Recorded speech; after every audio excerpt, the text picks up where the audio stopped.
네, 180대 103. 지난 총선에서 더불어민주당과 미래통합당이 받아든 성적표입니다. 여당의 압승, 제1야당의 참패였습니다. 그런데 불과 넉 달 사이 흐름이 좀 달라졌습니다. 정당 지지율 조사 결과를 보면 민주당은 하락, 통합당은 상승 추세가 뚜렷합니다. 불과 한 달 전 2배 가까이 차이 났던 양당 지지율은 한 자릿수까지 좁혀졌습니다. 양당 지지율이 아예 역전된 조사도 나왔습니다. 이렇게 출렁이는 민심, 이유는 무엇이고 각 당은 어떤 고민을 하고 있는지 취재했습니다. 조태흠, 정하연 기자가 이어서 보도합니다. 민주당 지지율 하락의 가장 큰 원인으로 지목되는 건 부동산 문제입니다. 제일 큰 원인은 부동산 정책이 있지 않을까 생각합니다. 네. 부동산 이 전월세 가격을 잡으려고 했는데 현재 시점에서는 잘 안 되는 것 같습니다. 지난달 초 집값 잡기에 나선 민주당, 통합당 등의 반대에도 강력한 대책을 힘으로 통과시켰습니다. 하지만 혼란의 연속이었습니다.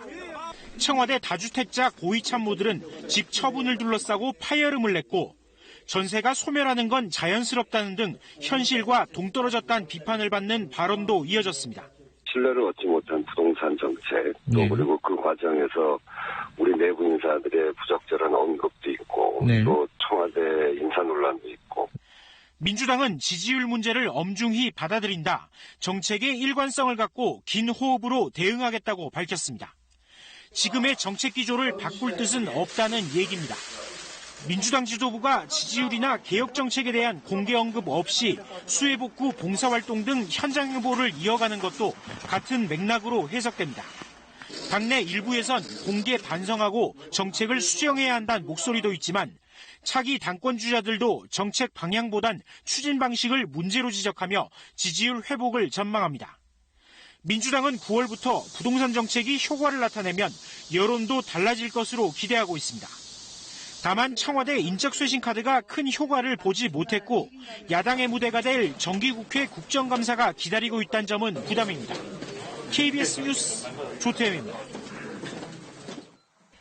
이번 주 나흘 연속 수해복구 지원에 나선 통합당. 상당 일의 첫 지지율 역전 소식에 총선 패배주의를 벗어났다는 자신감을 내비쳤습니다. 지금까지는 패배주의 이런 생각이 있었다면 지금은 열심히 하니까 국민들이 알아주시네 이런 어떤 자신감이라 할까요? 통합당 복수의 핵심 관계자들은 아직은 민주당이 앞서는 조사 결과가 많아 안심하기 이르다. 여권에 대한 실망과 거대 여당 폭주에 맞선 동정론이 뒤섞인 결과라고 평가했습니다. 자칫 자축하다 역풍을 맞을 수 있다는 우려에 당내에선 자중하자는 분위기가 역력합니다. 묵묵히 미래를 향해서 우리 당이 할 수 있는 일을 하고 그것에 대한 국민의 평가를 갖다 받는 것으로 노력하면 될 거라고 봐요.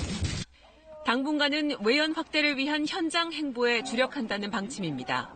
실제로 민주당보다 발빠르게 호남 지역 수해 현장을 연일 찾았고 김종인 위원장이 광주 5.18 묘지를 참배해 통합 메시지를 내는 일정도 준비 중입니다. 진보 쪽으로 이동한 정강 정책으로 청년과 여성, 중도층도 겨냥했는데 입법으로 얼마나 실현될지가 관건입니다. 그동안 집권 세력의 실정에 기대는 이른바 가만히 전략을 거두고 정책으로 맞서야 한다는 목소리도 나옵니다. 무엇이 가장 좋은 정책이고 도움이 되는지 그것만 보고 갈 테니까 여러분들도 그런 기준에서 판단하고 평가해 주실 것을. 통합당은 일단 여당 지지층 이탈이 이어질 것으로 판단하고 내년 재보궐선거에 대비한 조직 정비에 돌입하기로 했습니다. KBS 뉴스 정하연입니다.